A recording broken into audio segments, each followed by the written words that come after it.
GPS to Success. I'm Philip Vonada, National Grange Communications Director, and I'm really excited to kick off what's going to be a really fun program tonight, a really interesting program and something that's going to help supercharge every one of your Granges into success. So I'm just going to get out of the way and toss it right over to National Grange President Christine Hamp.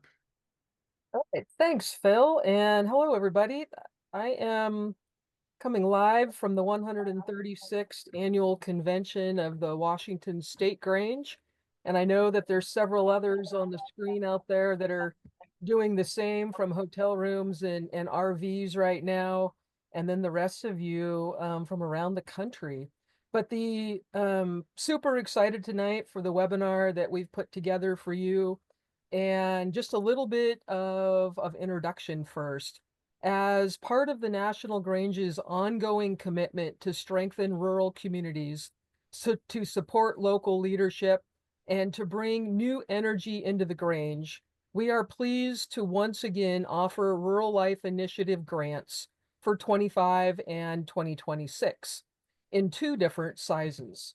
These grants are designed to help our local community and state Granges bring people together around community-based projects and events that engage new members, build visibility, and connect to the core pillars of project sustenance: food security, community and personal resilience, and self-sustainability.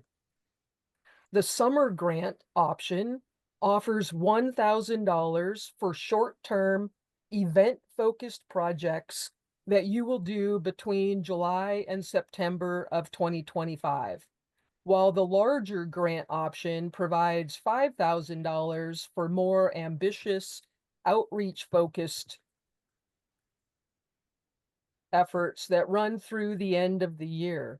Both grants include bonus incentives for timely completion, reporting, and verified new memberships. So we're focusing on actually taking these projects and increasing membership. These opportunities are about more than funding. They're about empowerment. They're about giving you the resources and the encouragement to try something bold, to build partnerships, to tell your Grange's story, and to connect with your neighbors in meaningful ways.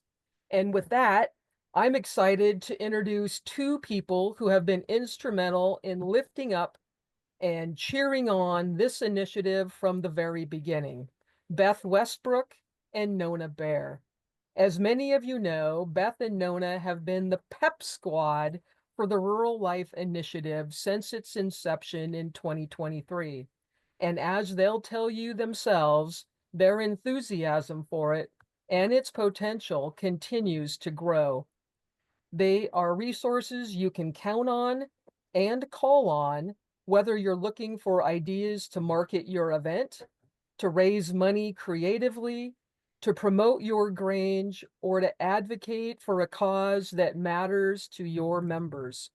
Although I never quite know what they're going to say or do, I do know that whatever they deliver comes straight from the heart, and it's always something they hope will inspire and equip you. Please welcome Beth and Nona. Well, welcome. It's always so good to be here, right, Nona? It sure is, Beth.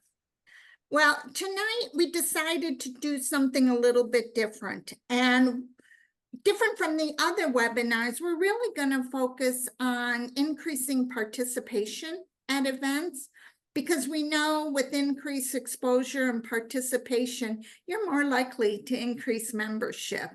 And I know you've heard me say this a million times, but I'm going to say it once more. It's all about relationship building, right, Nona? My relationship building begins every morning at 7:45 when I call Beth. No, seriously. we both have that as our basis for almost everything we do all day. Truly.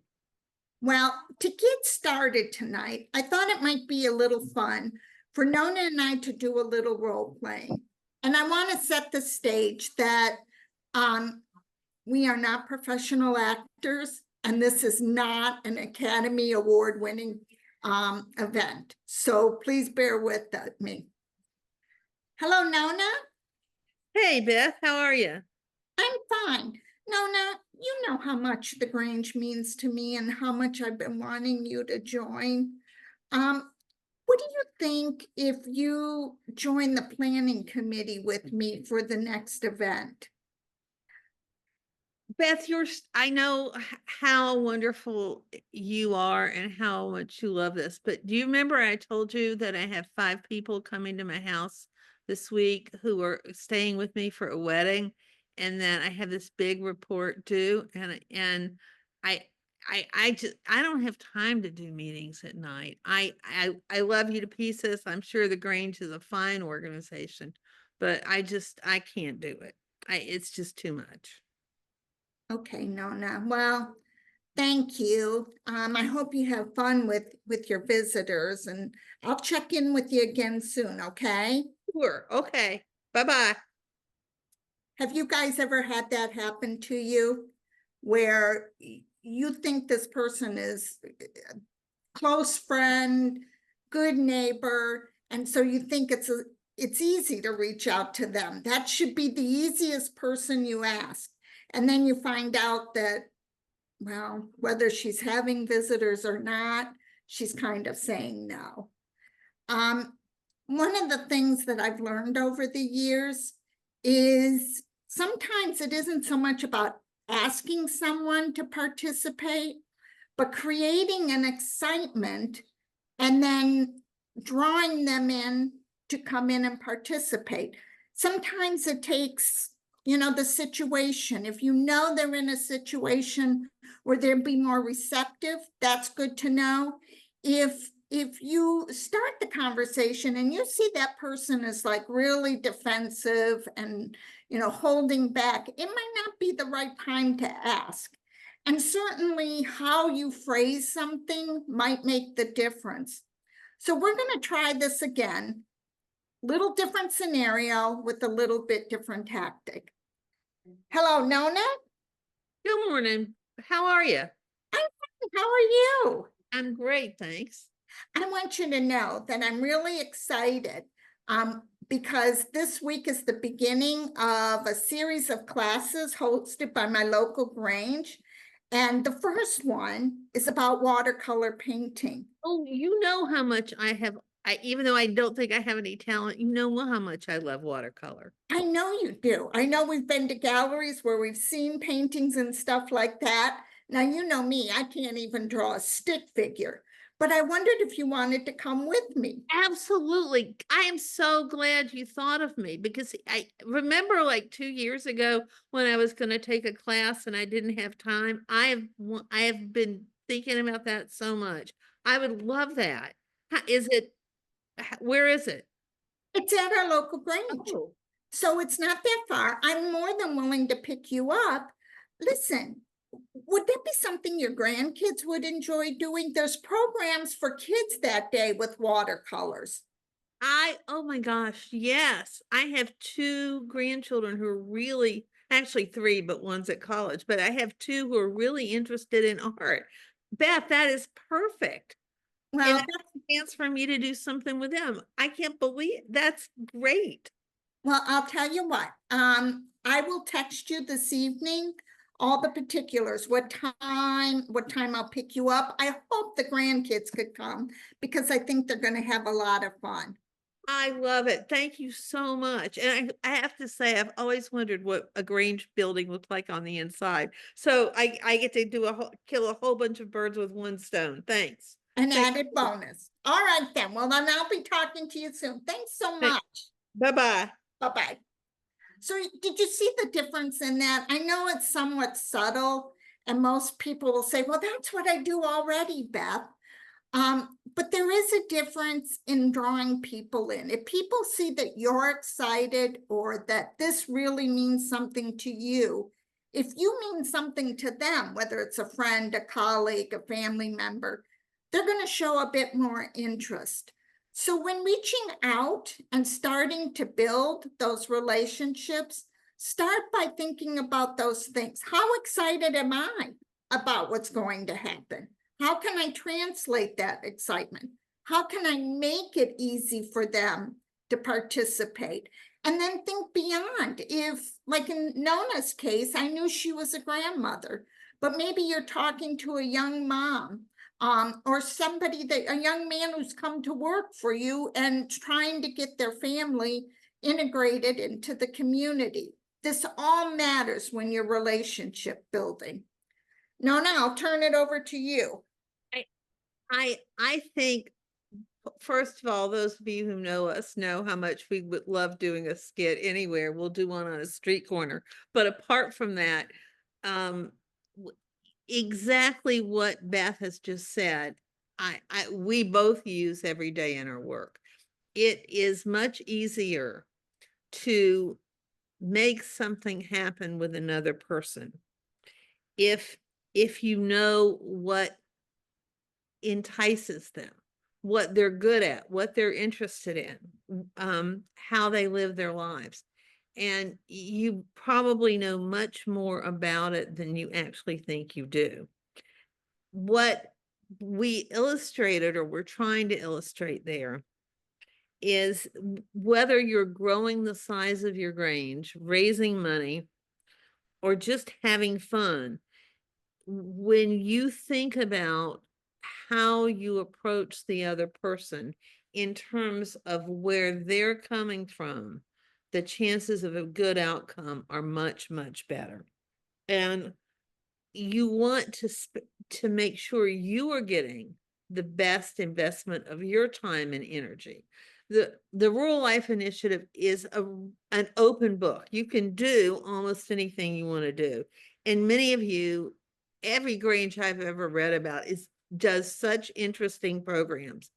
And the enthusiasm you have for one of those programs, when transferred to somebody who may need an outlet, can really make a huge difference in their life and in yours, and hopefully in your Grange. So I would say what I do is, before I call anybody to ask them anything, I think about whatever my request is and ask myself, what is in it for them? Not what do I want them to do, but what would make them want to do this, and how would they benefit?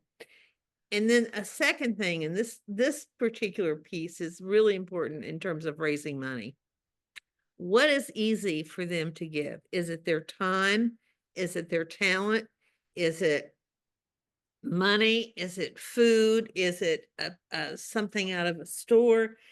When you think about what makes it easy for them, it makes it easier for you. So I can't tell you how many times I have not followed my own guidance and not gotten anywhere that I needed to get. So it sounds remarkably simple, and it really is, but you do have to push yourself sometimes to want to do that. And I actually make a list when I might be calling a company to ask them to sponsor an event for a healthcare entity.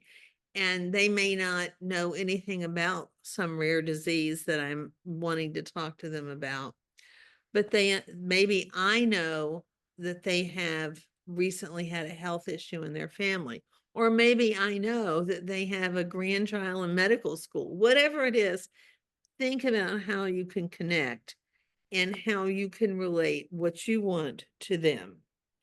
And I have just two other short points because I'm talking too long. The first one is that whenever I say that to people, they say, yeah, but I don't really know anybody. Well, you absolutely do.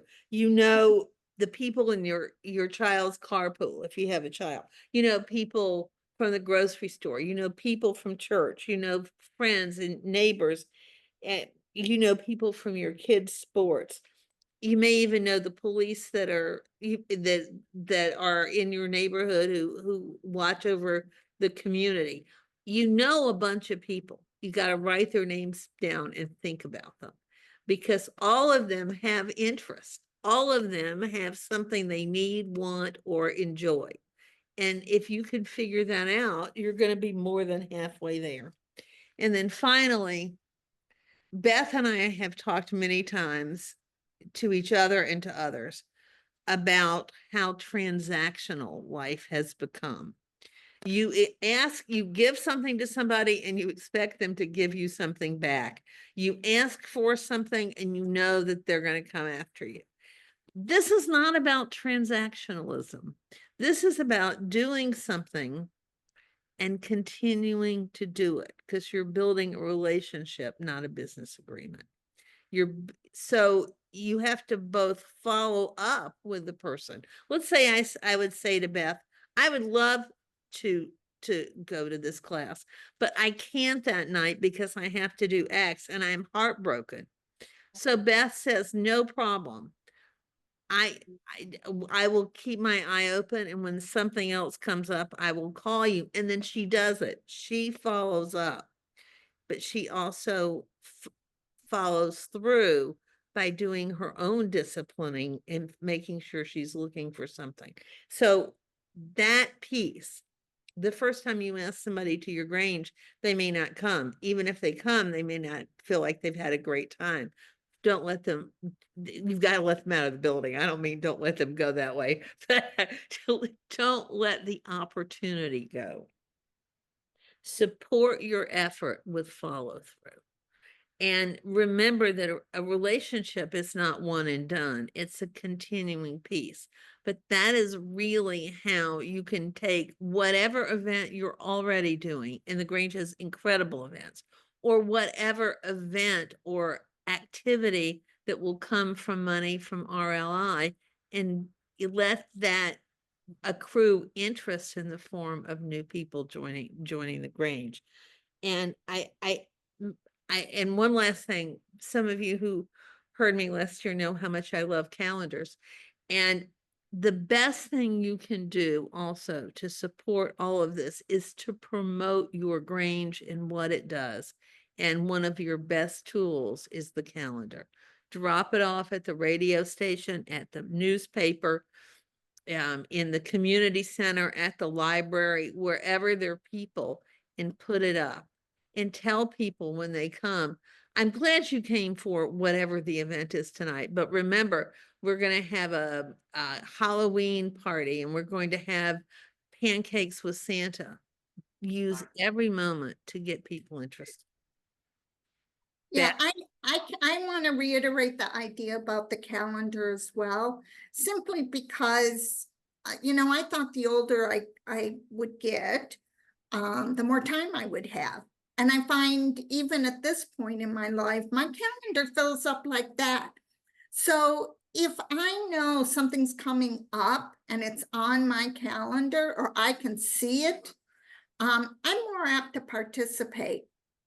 I want to go back to something Nona said, because this year in particular, with all the uncertainty going on and economic, especially uncertainty, I'm finding businesses are stepping back.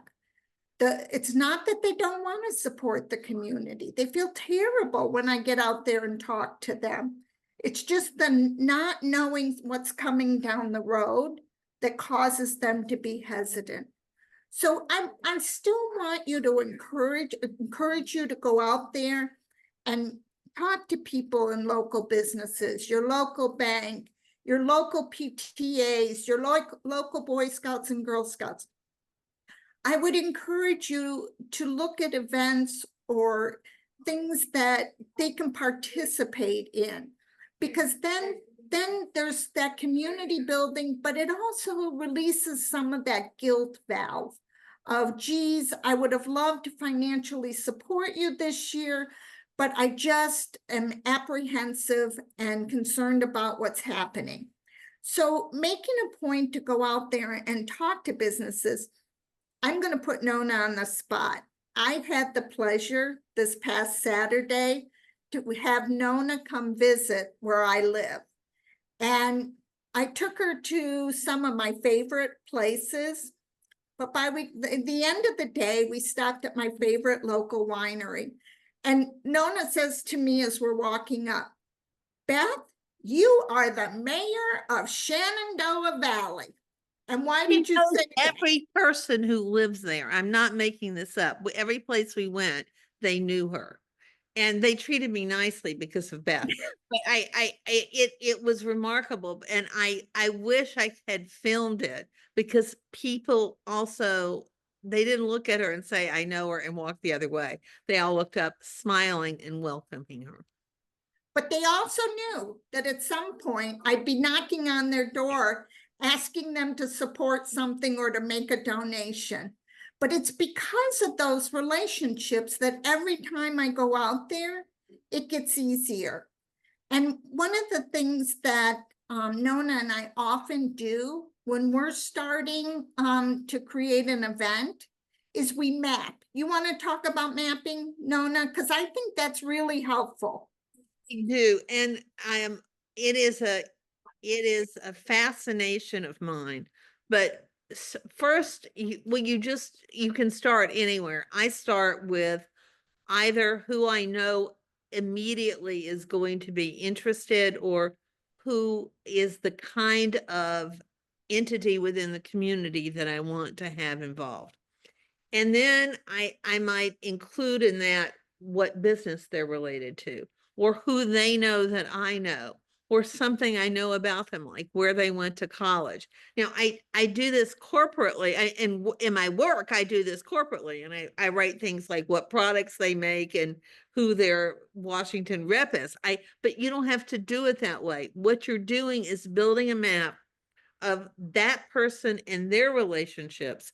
And then you look for how maybe they went to a university that somebody in your Grange did, or maybe they are a champion fly fisher and there's someone in your Grange who is a whatever it is. The more you can build the map of who is in your community that you wish to involve in some way in your Grange, and get a clear picture of who they are, the better you can relate that to how you can help this person understand what an opportunity being part of a Grange really is.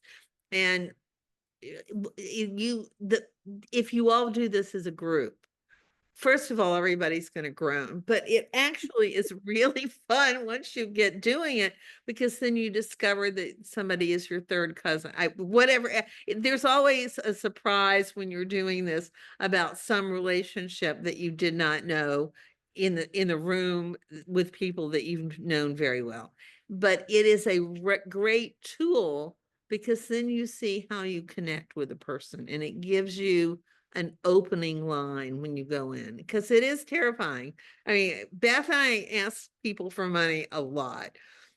That part doesn't terrify us. I'm really worried that somebody's going to go in and having a bad day, and I'm going to just be their icing. I'm not going to be the icing. I'm going to be a sour lemon. And knowing as much as I can about them really prevents that from happening. Beth?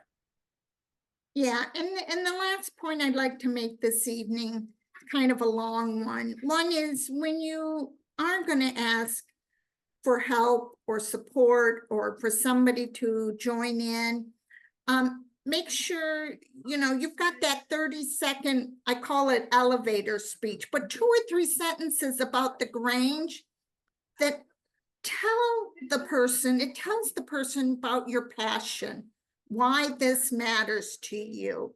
And then if you have 1 or 2 sentences about why you're even approaching them, why does that matter to you? I mean, I don't know how to do watercolor, but I just love the idea of spending the day with my friend Nona and for her to meet my friends at the Grange. That's the whole passion for me. So have that thought through in your head ahead of time. And always know there's an element that somebody can say no.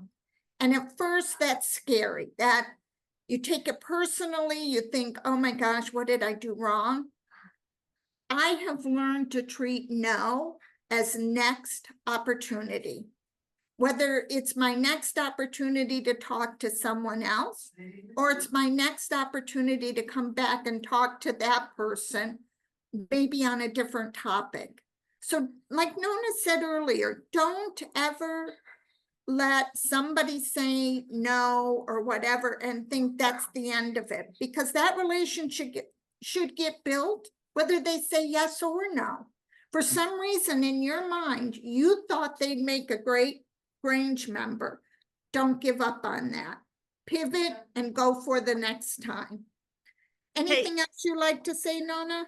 I was just going to say what Beth said is so important. Take the opportunity if you get a surprise answer, and sometimes you do, and it's not the answer you want. It's not a yes. Take the time to also not flee and feel bad, but stay and find out more. What's going on with them? What are they looking for? What do they need? How can you help them? Build relationships, and it always comes back with a bonus. All right. Yep. So, Chris, I think at this point, Nona and I are willing to answer any questions. If they have questions for you, you're on your own. Thanks. We can do a skit now. There we go. No, absolutely. I think this is a great time for questions, Phil. Do you want folks just to come off a mute and ask them, or do you want them to run through the chat? Either way works, whatever people are more comfortable with. So does anybody at this time have specific questions for Beth and Nona?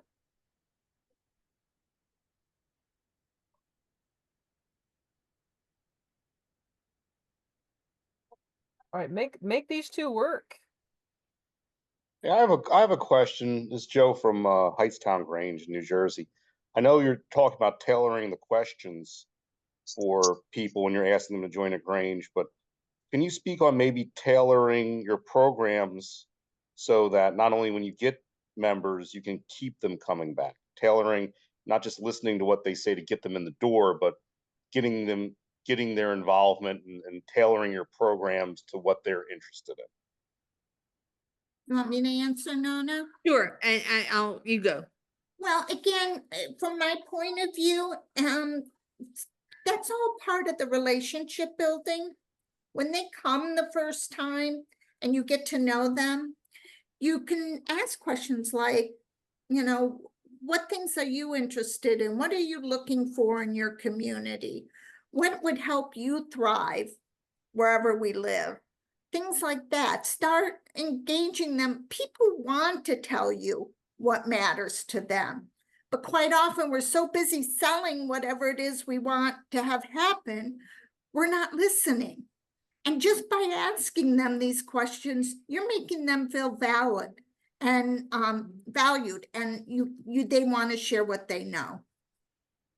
You can also in the structure of your Grange have a particular month or week or whatever where people can put in a list of things that they think the community needs. And I know, Chris, that's been an issue that you've really wanted to explore, on a great idea to help a community where you can they can make it specific. Here's something I think our Grange ought to do, because a lot of people are interested in it and we're not doing it. And whether that's for children or older adults or young married couples or teenagers, whoever it's for, there are lots of needs and there are lots of opportunities for great fun and advancement. And I think what you've said is really important. You can't do the same thing all the time, because it's not always of value over the long haul. And also people get bored. Did that help a little? That definitely helped. I know there's one particular Grange here in New Jersey. It's the Southern Grange, that I know that they are putting on all different types of events and things that I never even thought I would be interested in. And here I am, I'm looking at them, and I attended one or two, and it was really outside of the box, but they must have good ideas or people that are contributing to them. So Mm-hmm. it's nice to see that and be a part of, if not, I'm not a part of their Grange, but to join them, they're in our area. So I just want to bring that up. Well, by asking people, you're empowering them. You're going to make them feel good. When you say, "What are you thinking?" people are flattered, and it really does sometimes result in things you would have never thought of. My husband has a question. He's driving. He was wondering if maybe having ice cream after a meeting would draw people in. I'd like Chris to answer. This is a setup question. I have a video for that. There is a video for that. Yeah. Debbie, I hope you two are getting close, right? Well, now it says 7:30. We're not quite to Tacoma yet. You can never go wrong with serving ice cream at an event. That is an absolute gold standard. So yeah, and it's amazing how fast people run when you are observed with the last 5 gallons of ice cream. So it was an all-out sprint to keep away from the horde. My father was in the ice cream business, so I believe that ice cream should be served at everything.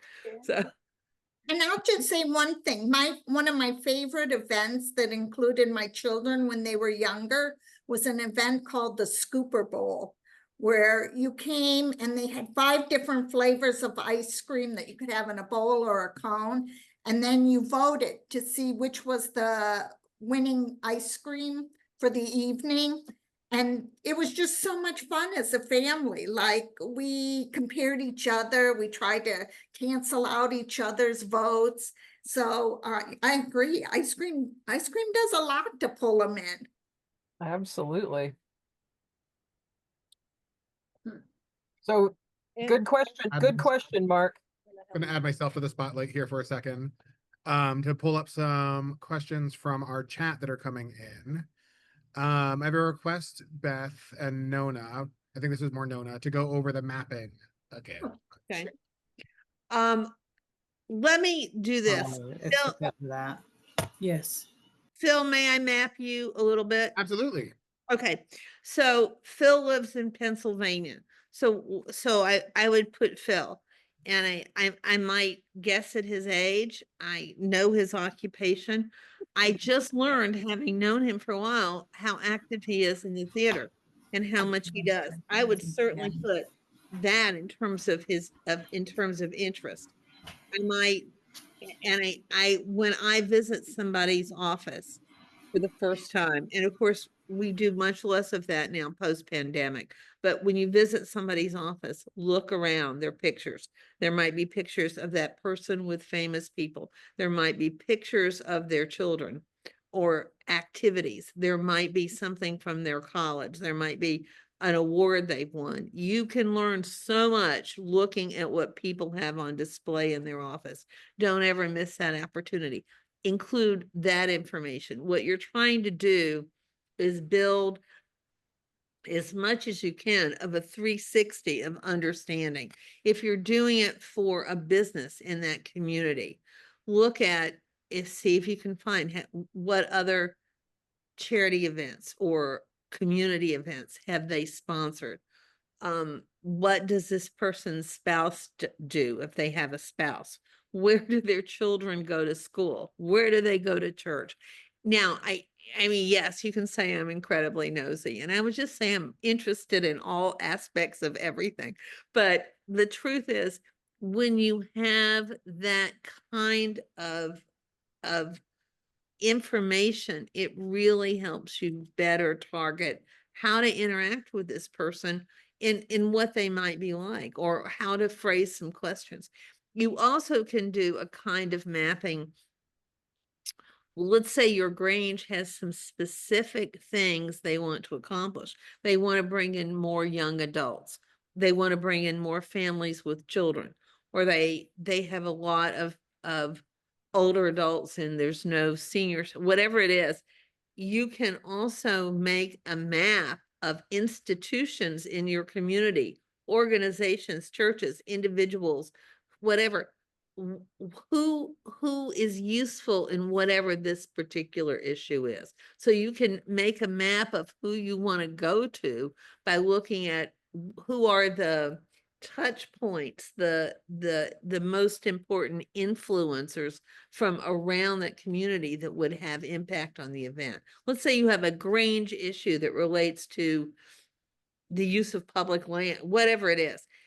Who are the people who are influencing there? The newspaper editor, for sure. The city council, who on the city council will be on what side? So you're just building a structure to look at what are the key elements that will help you advance what you want to do. Does that help? And can I just give a quick real world example? Kind of plays off of what I said earlier about having Nona here. So I'm friends with the woman who runs the winery. She has an employee, Shannon, who teaches at the high school. Shannon's father is the president of the local bank. When I recently had an event, I went to Sally to see if she would donate a couple bottles of wine for an auction. I asked Shannon if some of the high school kids wanted to come out and help out and encourage their families to come. Then I said to Shannon, you know your dad. Is it okay if I come to him and tell him I talked to you and see if the bank would make a small sponsorship for this event? That's the perfect example of mapping. I went from Sally to Shannon's dad, Doug.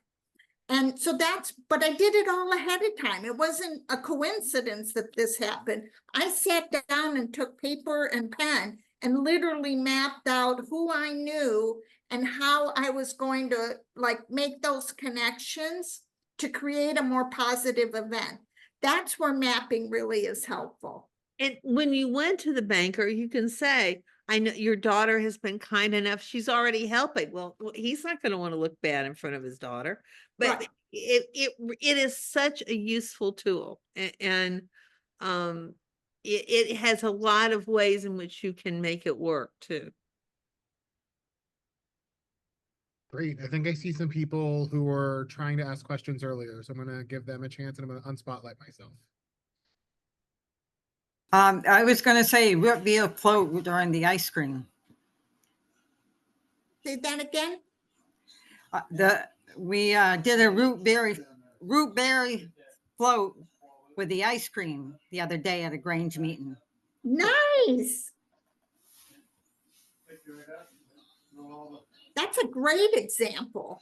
It really is.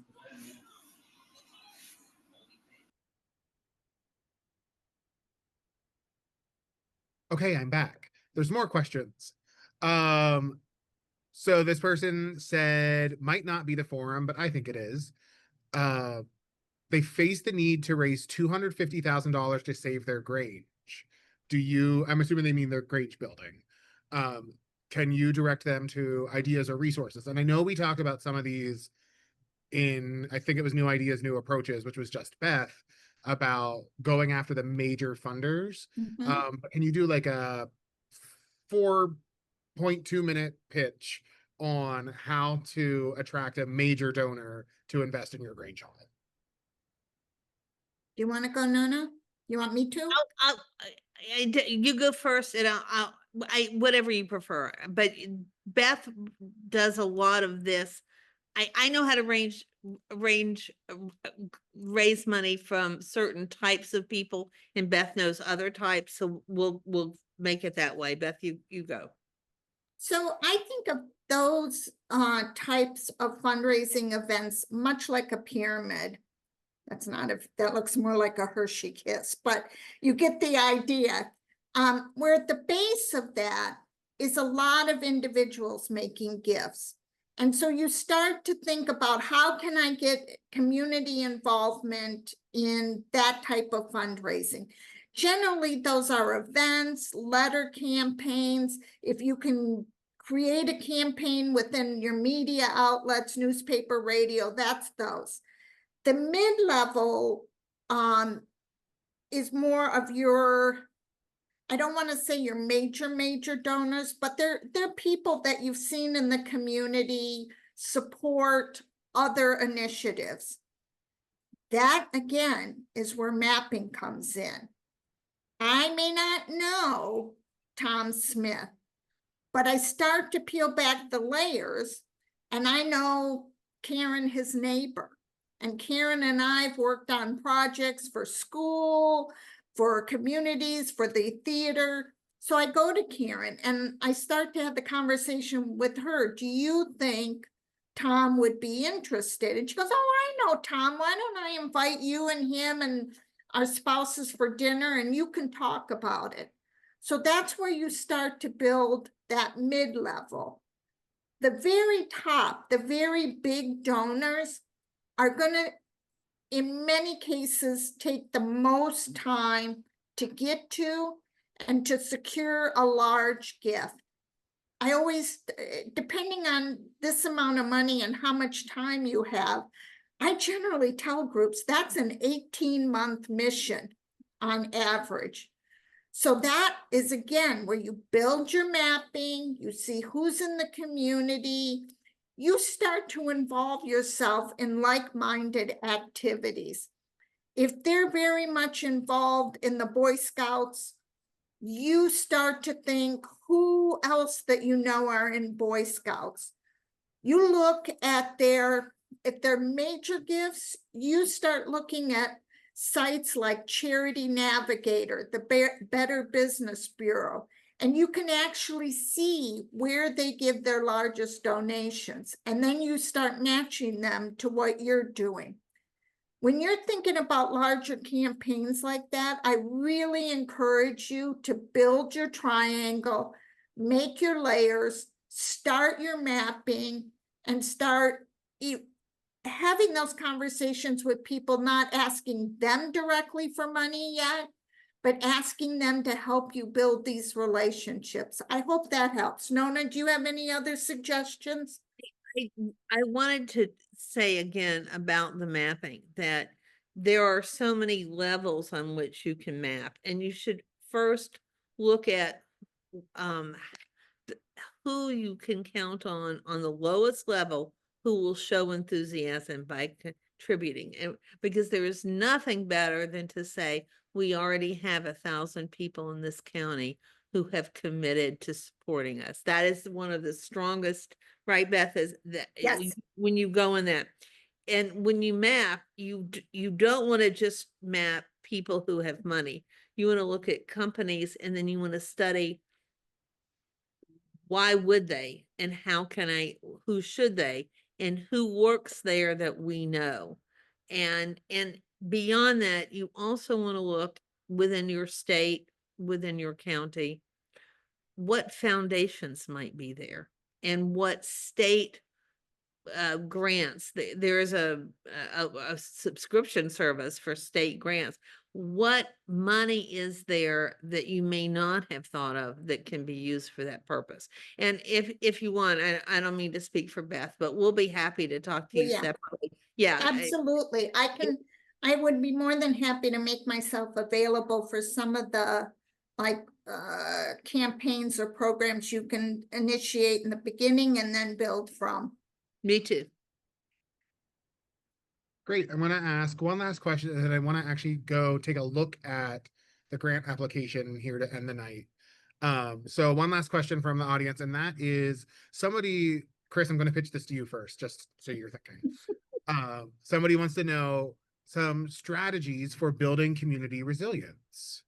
So Chris, since this is one of the pillars of Project Sustenance, what would be some very simple pitches for community resilience? So things that make your community stronger, things that make your that connect folks more, that are going to make sure that your community is a place that families, want to raise their children, that are giving folks those opportunities. So I think things that Granges can do that fit that is almost, I mean, it's hard to just put names on things, but it's almost everything we do. It's events that bring people together to um find common people that kind of have a common thought process, or folks that also want to make that community someplace that they want to raise their kids. So you're finding like thinkers, you're finding folks that are, because of their proximity to one another, they're on that same team, right? And you're looking for those folks that want to put the jersey on and root for your hometown. And that's, to me, that's the resilience piece, is finding folks that are going to work to make sure that, put a name on your hometown, but that it's stronger tomorrow than it is today, right? That everything we do is moving it in that way. And a lot of the things that I think, Joe touched on it with some of the events happening at the Grange in New Jersey that he thought were a little bit out of the box, is a lot of the times we're not doing things that our Grange that we grew up in or that we've belonged to over a period of time is always been known for, because things change, right? Our communities change. For example, the one I grew up in, everything was focused around dairy farming because that's what most of the members were engaged in. The dairy farms have left that valley, and so that Grange no longer is focused around dairy farmers and dairy farming. And so you find other things that are important in that community and that make you, a part of the success of that community. So your community changes, your Grange membership changes both, and you have to keep finding and pivoting and finding that sweet spot of what do your members want to do and what does your community want you to do. I think that's the piece, and just to not get wrapped up in those sayings that we hear over and over, is we've already tried it. You know what? When you tried that, there may be enough water under the bridge to where that's now something that may work very well. So you need to, have that pulse check and see where you're at and what's going to be successful in your community. You just have to keep trying new things, and every time you try, you're learning, right? It's not a failure, it's learning. And you're getting closer to finding what those things are. But I mean, we could sit and make a huge long list, but I think generally it's making your community the place that you want it to be.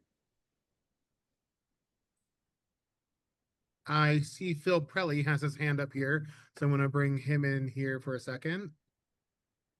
Thanks, Uh, Phil. And I didn't want to speak after Chris, but I did want to say there's been a number of questions on the chat about using either state foundations or Yes. national foundations Thank you. and their pass-through. Having served on both of those, I think what you have to remember is what you have to do is treat each one of those as a separate grant. You have to think about getting that money and using that as a grant. So it's not just a pass through. The money goes to either the state or the National Grange Foundation, and then you apply for a grant from them. And you have to meet certain criteria to follow that grant. That's what protects you in your 501c3. So it's not always easy. And you wonder why the state Grange or the National Grange always says to you, I'm going to take 5 or 10% of this. They're doing a lot of work for that grant, but it's helping you in that grant. And it's when you ask for that money and they said, well, we got to go through a 501c3, you have to say, well, I have to apply for a grant through my state Grange Foundation. Or I have to apply through a grant through National Grange Foundation, they'll provide the money. It's finding a way of getting that money into the non-for-profit. And there's always little, and I think Nona or Beth will admit, there's always little ways of making sure you get around making sure those grants work. Yep, Great, thanks, Phil. great, Phil. Danny, go ahead and ask your question, and then we're gonna jump over to the Hi, I'm actually from the Southern Grange, and it came up a couple of times.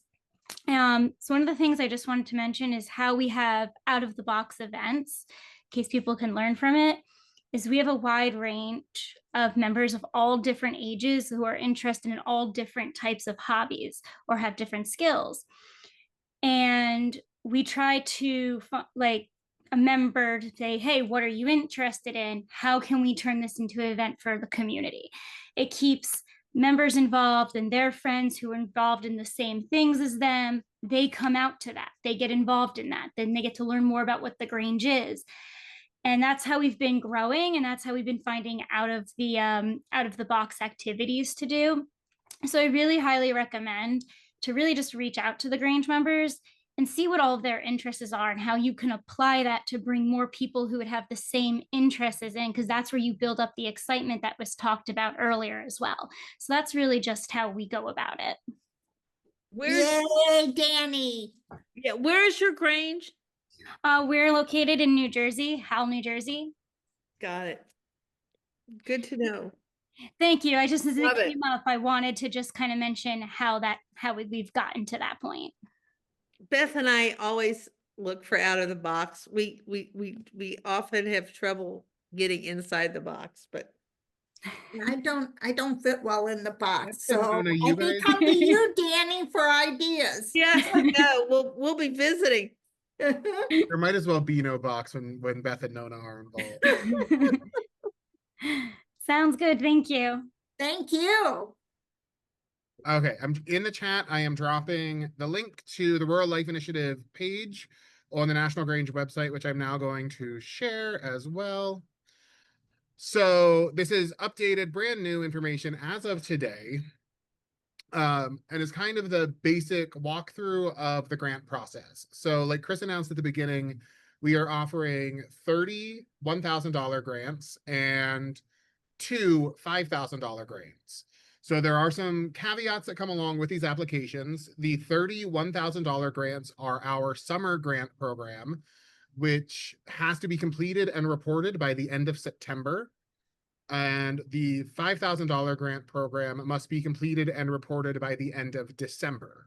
So these are both going to be competitive programs. The team will be reviewing the applications as they come in.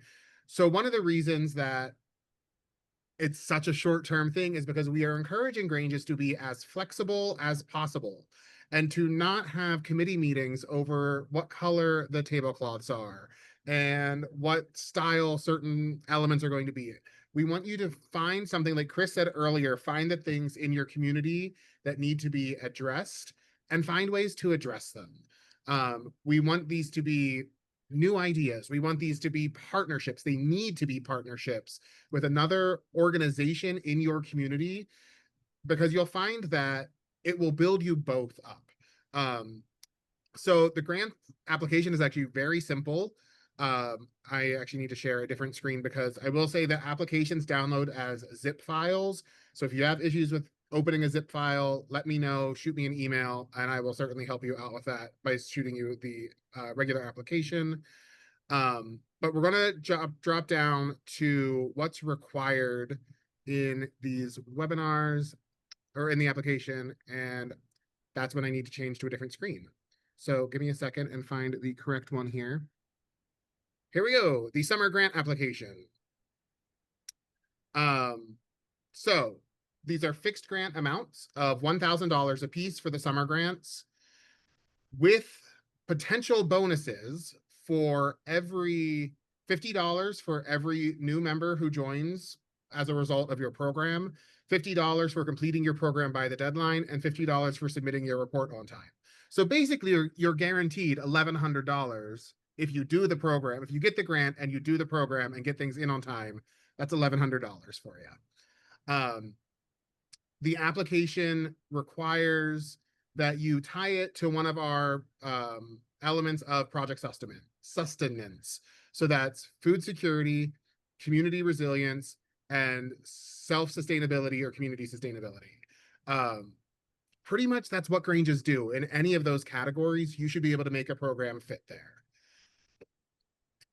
You must include a plan for recruiting new members. And could be something as simple as having somebody manning a booth, talking about the Grange, talking about what you do, having information about your Grange on site wherever this event is. That's a plan. Might not be very involved, but that's a plan. And that's because we also are requiring you to turn in your membership list. And there is a template on the RLI page before and after the program. So before the program, tell us who your members are. And then if you've gained members as a result of the program, let us know. Provide us their information. That's one of the requirements to apply. And then also it must be event-based. So it can't be fixing up your Grange Hall. In this instance, it can't be, getting the funds just to donate to another organization. It must be an event-based program for your community and must also include one partner organization from your area. That can be a church, a Boy Scout group, the FFA, another Grange. We would love to see you go beyond partnering with another Grange, but if that's who's in your community, 2 Granges working together might be a possibility. So the application to apply for either the summer grant or the $5,000 grant is July 31st. So this is a pretty fast turnaround. So we hope that you will get your Grange moving at your next meeting and get these grant applications in.